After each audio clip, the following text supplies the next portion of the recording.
जिसने हिंदुस्तान की आध्यात्मिक यात्रा को दुनिया में परचम लहराने का काम किया हो, ऐसा संत जिस संत की छत्र छाया में मीरा ने परमात्मा को प्राप्त किया हो, ऐसा संत जिसके चरणों में बैठ के काशी नरेश ने मुक्ति पाई हो, ऐसा संत जो दूर बैठे बैठे ही हिंदुस्तान के ऐसे करोड़ों लोगों को अपने आशीर्वाद से शिक्षा और दीक्षा देता हो, जिसके कारण लोगों की आध्यात्मिक यात्रा अपने चरम पर जाकर उसको पूरी कर पाती हो। ऐसे संत शिरोमणि रविदास जी की जयंती के अवसर पर आज ये पूरा समाज यहाँ बैठा हुआ है और इस पूरे समाज में एक मिनट, हाँ भाई जी बोलिए भैया।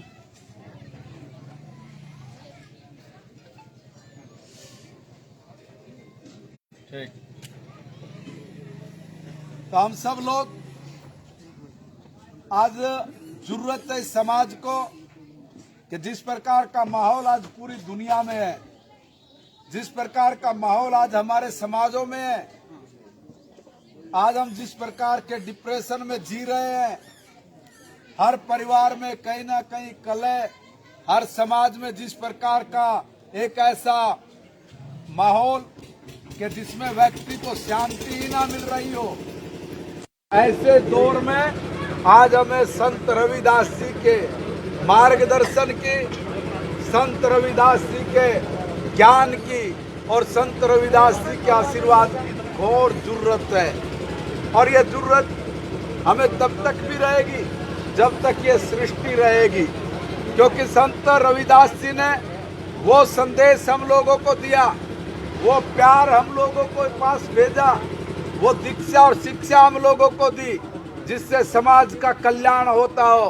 उनके शब्दों में, उनके विचारों में, उनके आध्यात्मिक जीवन में कहीं भी कोई एक ऐसी बात नहीं जिससे किसी का नुकसान होता हो, बल्कि कल्याणकारी जन नीतियों को अपने शब्दों के द्वारा लोगों से कैसे उसको व्यवहारिक जीवन में लेके आया जाए, ऐसे संत शिरोमणि रविदास जी को मैं कोटि कोटि प्रणाम करता हूं। दोस्तों मैं तो एक निवेदन करूंगा कि आप लोगों ने हमें कहा, जब मुझे पिछली बार आपने आशीर्वाद दिया कि हम लोग नरक में जी रहे हैं, सही मायने में आप लोग नरक में जी रहे थे, लोगों ने कभी आपकी परवाह नहीं की। अनेक अनेक दलों के लोग आए, सरकार बनी, मंत्री बने, मंत्री बनने से पहले आपको बोलते थे कि हम लोग आपकी की सारी कॉलोनियों को वैध कराएंगे, आपको नरक से बाहर निकालेंगे, आपके जीवन स्तर में सुधार लेके आएंगे। मगर आपके जीवन स्तर में तो कोई सुधार नहीं आया, मगर जो लोग ऐसे बढ़ के बोल के चले गए उनके जीवन स्तर में कितना सुधार आया वो तो आप लोग समझ ही सकते हो कि कैसे करप्शन के आरोप लगाकर, भ्रष्टाचार के आरोप उन लोगों पर लगे और लगने के बाद जो काम हुआ वो आप सबसे किसी से अछूता नहीं है। आपने हम लोगों को आशीर्वाद दिया और हमने पहले ही कहा था कि जो भी करेंगे पूरी ईमानदारी के साथ करेंगे और सिर्फ आपकी सेवा करेंगे। मैं आपसे दावे के साथ कहता हूं, और मैंने तब आपसे आशीर्वाद मांगने के लिए जब आया था तब भी कहा था कि थारे छोरे में अगर इतनी भी कमी पा जाए कान पकड़ के मैंने बिठा लेना।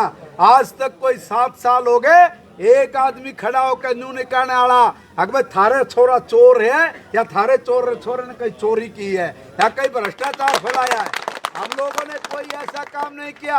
अरे हमने तो काम किया, काम किया कि ये कॉलोनियां जो कोई वैध नहीं करा पाया था, जो इन कॉलोनियों को वैध करानी कैसे इसके बारे में सोच भी नहीं पाया था, हमने तो सारी की सारी कॉलोनियों को वैध करा के यहाँ के लोगों के जीवन स्तर को ऊपर उठाने का काम कर दिया। हमने तो किए हुए काम की बात कर रहे हैं। हमने तो आपको कहा था कि हम लोग आपके आशीर्वाद के दम पे आपकी सारी कॉलोनियों को पक्का करेंगे।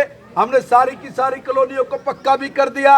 हमने आप लोगों को कहा था कि हम लोग आपकी कॉलोनियों में मॉडल टाउन जैसी सुविधाएं उपलब्ध कराएंगे, हुड्डा जैसी सुविधाएं उपलब्ध कराएंगे।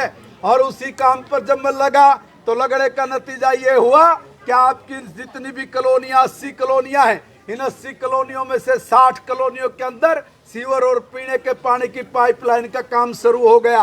और इतना ही नहीं हुआ है, अभी आप लोग चिंता मत करना। आप ये कहो कि देखो साहब उधर की कॉलोनियों में तो काम शुरू हो गया मगर हमारी कॉलोनियां बच गई, आपकी कॉलोनियां बची नहीं है। इसी कोरोना काल में 250 करोड़ रुपए तुम्हारे भी पास करा के आया हूं और आपका टेंडर लग गया। परमात्मा ने चाहा तो अगले 1-1.5 महीने के अंदर अंदर ही हम लोग इधर के सारे सीवर और पीने के पानी की पाइपलाइन का भी नारियल किसी चाची ताई पर तड़वा कर शुरू करा देंगे। उस काम को भी नहीं छोड़ने वाले हैं। मैं तो विपक्ष के लोगों को पूछना चाहता हूं, भैया आप लोगों की तो पहले भी सरकारें बनी, आप लोग पहले मंत्री भी रह चुके, चौटाला जी की भी सरकार बनी, कांग्रेस की भी सरकार बनी, क्या आप लोगों की तरफ वो कभी देखने के लिए आए? कोई आदमी आपके बीच में नहीं आया। आपका काम तो दूसरी बात थी, मगर मैंने तो आपके अलावा कहीं नजर ही कुछ नहीं आया। और जब मुझे कहीं दूसरी चीज नजर नहीं आई तो मुझे यहाँ पर काम ही काम नजर आए और हर काम को निपटा डाला। मुझे ध्यान में है कि जब मैं यहाँ से बनकर पहली बार गया था तो हमारे यहाँ पे एक भी पोल नहीं था और पोल की जगह यहाँ पे बलिया लगी हुई थी और बलियों पर किलोमीटरों तक की आपके डोरियां लटकी हुई थी। और जब वो डोरियां लटकी हुई थी तब मैंने निर्णय लिया कि आपके यहाँ पे इन बलियों को उखाड़ के फेंकूंगा। सारी बलिया उखाड़ के फेंक दी। अब आपके यहाँ पे बताओ सारी जगह पोल लग गए कि नहीं लग गए? सब जगह के पोल लग गए, पोल ही नहीं लगे हैं। यहाँ तो एक बड़ी भारी समस्या थी। समस्या क्या कि यहाँ की लाइट गांव की लाइट के साथ जुड़ी हुई थी। आप पिछले दिनों मुझे कहते रहे कि देखो सर डांडा जी हमने आपको वोट दे के भेजा, आपने हमारी लाइट को 24 घंटे की लाइट में नहीं जड़वाया। आपकी लाइट को 24 घंटे की लाइट में भी जड़वा के आ गया, आपकी 24 घंटे लाइट भी हो गई। अभी आप आज की बात करेंगे, मुझे हंसी भी आ रही थी। मैं बैठा बैठा सोच रहा था कि भाई मैं कहूंगा कि 24 घंटे लाइट, मगर आज लाइट नहीं। अभी मैं जब भाषण दे रहा था तो मेरे पे बिजली बोर्ड के एसडीओ का फोन आया और मुझे कहने लगा सर यहाँ पर एक कोई फॉल्ट है, अभी उसको हम लोग ठीक कर रहे हैं। वो लगभग 1-1.5 घंटे से हम उस पर काम कर रहे हैं, वही यहीं पे कहीं पे काम कर रहे हैं कि सॉरी सर अभी 10-15 मिनट इसको लाइट को आने में लगेगी, मगर कोई बात नहीं। मगर आपको तो पता ही है कि आपकी लाइट 24 घंटे की लाइट में हम लोगों ने उसको भी जड़वा दिया। हम एक एक काम आपका चुन चुन के कर रहे हैं। अभी तो आपके सामने एक समस्या आएगी, वो समस्या क्या? वो समस्या आएगी आपके सामने रजिस्ट्रियों की।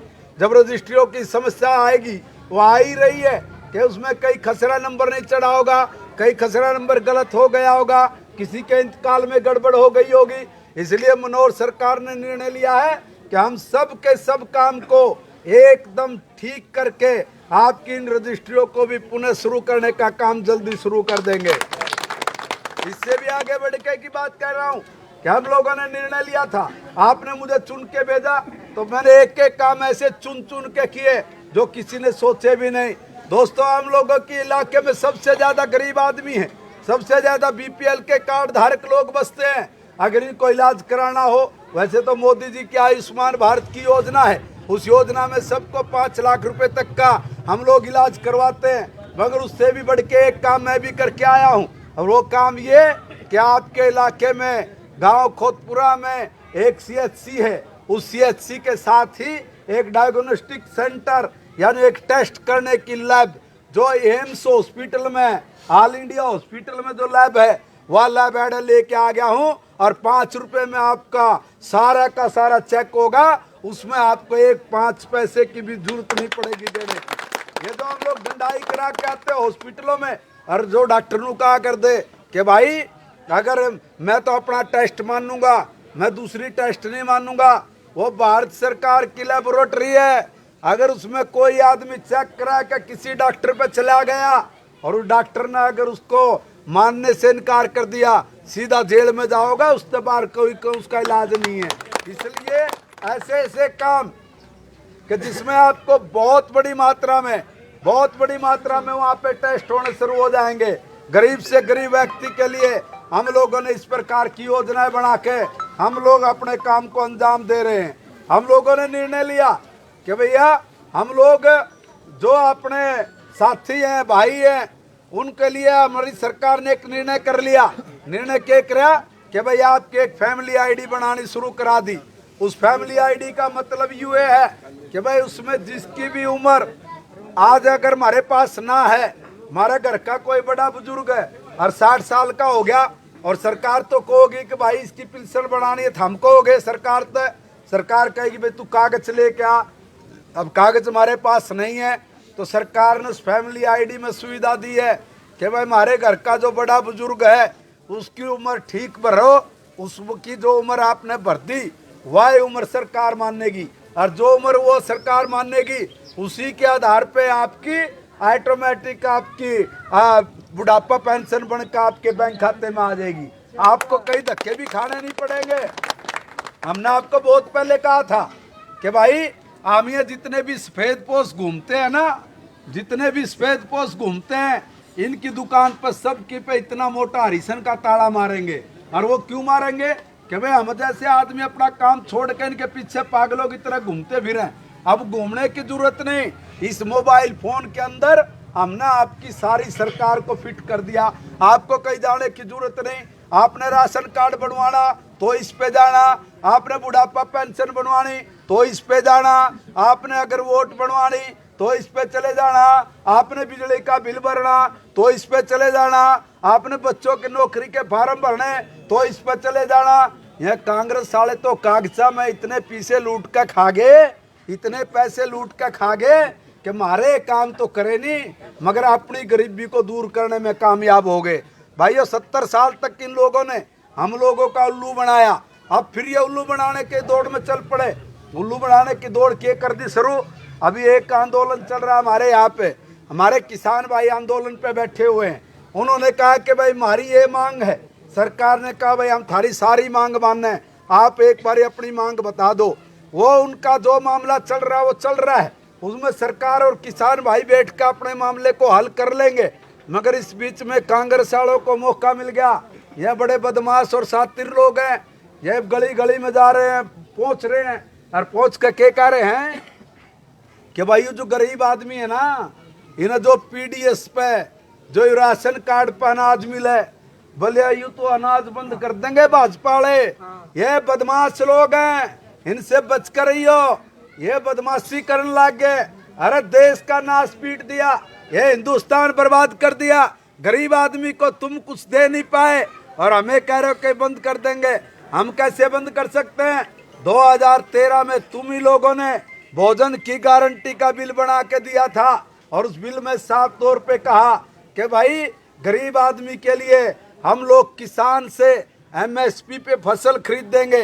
गरीब आदमी के अनाज देने के लिए एमएसपी पे किसान से हम लोग अनाज खरीद देंगे और 2 रुपए किलो और 3 रुपए किलो देंगे। ये तो कानून बना हुआ है। इस कानून को किसने रद्द कर दिया? जो झूठ बोल कर हरियाणा प्रदेश में ये लोग एक सगुफा छोड़ने का काम कर रहे हैं। जो भी कोई आदमी यह बात बोलता मिले उसने पकड़ कर बिठा लियो और महिपाल डांडा ने बुला लियो, फिर उसकी खैर नहीं है। जो आदमी झूठ बोल के लोगों में उल्टे पुल्टे काम करने का षड्यंत्र रचता हो वह आपराधिक आदमी होता है और उसके खिलाफ आपराधिक मुकदमा बनता है। दोस्तों इस प्रकार के लोग भी आपके बीच में आएंगे। आपने मेरे जिम्मे जो काम लगाया मैंने तो हर काम आपका कर डाला, मगर जब मैं आपके बीच में आशीर्वाद मांगने आया आपने मुझे छप्पर फाड़ के आशीर्वाद दिया, उसके लिए भी मैं आपका धन्यवाद करता हूँ। हमने डॉक्टर भीमराव अंबेडकर भवन इस पर जब बनाने की बात आई तो शुरू में तो चाचा भी मैंने छो मारा था, अरे छोरे यू देख आधा काम पड़ा, अरे यू नू रह गया। मैं तब भी नुकूंदा चाचा चिंता नहीं करे, इन्हें एडी से लेकर चोटी तक पीसा बनाऊंगा। अकीन कॉलोनिया में किसी का घर भी नहीं है, कोठी भी नहीं होगी। और वो ये तुम्हारे सामने खड़ा है बना हुआ, तुम्हारे सामने खड़ा बना हुआ। और ये खाली एक नहीं है, अलग अलग बिरादरी के अलग अलग जगह पर जहाँ भी अंबेडकर भवन अगर गिनती कर ला जो 14 से 15 अंबेडकर भवन हमने बना दिए। अगर मैं कहूँ ब्राह्मण धर्मशालाएं 5 से 6 ब्राह्मण धर्मशाला ऐसी बन गई। अगर मैं कहूँ कोली समाज की धर्मशाला वो हमने बना के दे दी। अगर मैं कहूँ कि भाई कबीरपंथी समाज की 3-3 धर्मशालाएं ऐसी बहुत बड़ी बड़ी। अगर मैं कहूँ कि अलग अलग इलाके में अगर मान के चले तो 55 से 60 धर्मशालाओं का निर्माण हमने पिछले इन 5-6 साल के अंदर करके जनता को सुपुर्द करने का काम भी कर दिया। दोस्तों, हमने तो एक एक काम को चुनकर रख रखा है। मैं तो चैलेंज करके कह रहा हूँ इनसे, जितने भी हमारे विरोधी लोग घूमते हैं गली गली में, उनसे ये कह रहा हूँ कि भाई हम एक बारी काम बोल दो, काम बोल दो। अगर यूं काम रह गया, अगले 24 घंटे में उसकी प्रपोजल बनाऊंगा और 2 महीने में उस काम को भी खत्म कर डालूंगा। इसलिए वो इस इलाके में, इस हल्के में कोई भी काम नहीं बता पा रहे कि काम क्या बच गया। जब चुनाव था तो हमने बेरा है ना, और मेरे खिलाफ के बोलिया कर दे, और उनके पास कुछ था ही नहीं बोलने के लिए। वो कहते थे भाई हमारी सरकार बनाओ, हम लोग तो तीर चलाएंगे। अरे जब कोई पीछे भी थारी सरकार बनाई थी तो हमने तो तीर हमारी छाती में मारे थे, और छाती में मारे थे जब हम नरक में पड़े थे। हमारी सरकार का आपने कमल का फूल खिलाया, बताइए हमने गंदगी को साफ कर दिया कि नहीं कर दिया। हमने इस प्रकार के काम किए, ऐसे काम जो वो लोग सपने में सोच भी नहीं पाए, और उन कामों का अमली जामा हम लोगों ने पहना दिया। भाइयों, ये झूठे लोग हैं, ये झूठ बोलने का काम करते हैं। एक एक आदमी के पास जाएंगे और जाकर झूठ बोल के कहेंगे कि देखो भाई ये तो फलाने आदमी है, यहाँ गरीब विरोधी हैं, यहाँ तो किसान विरोधी हैं, यहाँ तो भाई व्यापारी विरोधी हैं। अरे भाई हम तो सारी चीज़ों का विरोध करने वाले हैं। फिर हमने कौन सा तीर ऐसा चला रखा था कि जिससे गरीब भी उभरा हो, जिसमें किसान उभरा हो, जिसमें व्यापारी उभरा हो, जिसमें मजदूर उभरा हो। एक भी काम नहीं कर पाए। हर काम के लिए योजना अगर किसी ने बनाई है तो नरेंद्र मोदी जी की सरकार ने बनाई है, मनोहर लाल जी की सरकार ने बनाई है।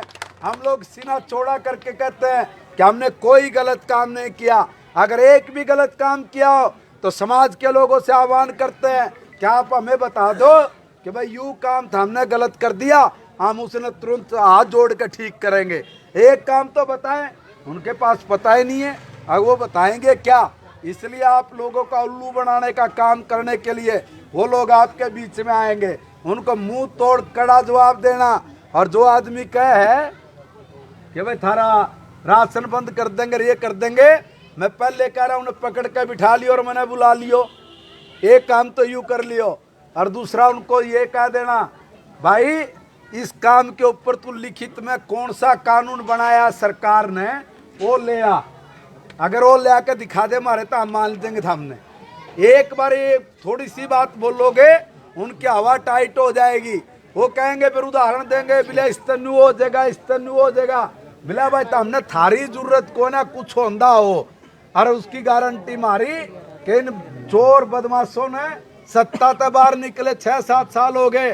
6-7 साल में अभी ये मिमी आ गए और कह रहे हैं कि भाई क्युकरी राजपाट ले लो, क्युकरी राजपाट ले लो। और राजपाट कोई थारी सेवा खातर थोड़ी लेंगे। अगर सेवा करनी होती तो 60 साल में हिंदुस्तान की या दुर्दशा नहीं होती। अरे सेवा करने वाला आदमी तो ये बैठा है, ये नरेंद्र मोदी। अरे वो जो बैठा ना, बताओ हिंदुस्तान को कहीं भी अगर शर्मसार करने का काम किया हो, सारे हिंदुस्तान की नाक ऊंची करी है पूरी दुनिया में। ऐसे आदमी के खिलाफ एक सारे के सारे चोरों का समूह इकट्ठा हो गया, और वो समूह इकट्ठा होकर कह रहा है भाई मोदी हटाओ, मोदी हटाओ। बोला भाई क्या गलत काम कर दिया? बोला वो तो हमें नहीं पता, बस इसको हटाओ दो, हटा दे। क्यों कर भाई, यहाँ करोड़ों करोड़ों लोगों ने आशीर्वाद देकर मोदी जी को बिठा रखा है। ये मोदी जी के ऊपर करोड़ों करोड़ों लोगों का आशीर्वाद हिंदुस्तान को दुनिया का सबसे ताकतवर देश बनाएगा। इसलिए आज मैं आप सबको संत रविदास जी की जयंती के अवसर पर आप सबको नमन करने के लिए, और ये डॉक्टर भीमराव अंबेडकर जी का नाम से जो ये आज आप लोगों का भवन बन के तैयार हुआ है, इसको जनता को सुपुर्द करने के लिए आज आपके बीच में आने का अवसर मिला। आप सबका बहुत बहुत शुक्रिया, बहुत बहुत धन्यवाद।